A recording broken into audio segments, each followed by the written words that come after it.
the 2 grams of gold cost equal to 8,000 rupees. The cost of 6 grams of gold.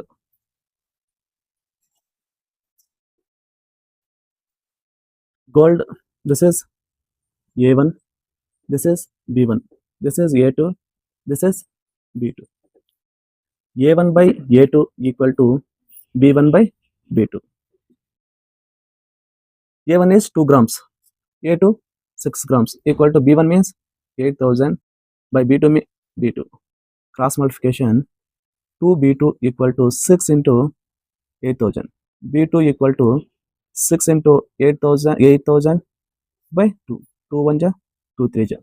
B2 equal to 3 8 ja, 24. 6 grams cost is 24.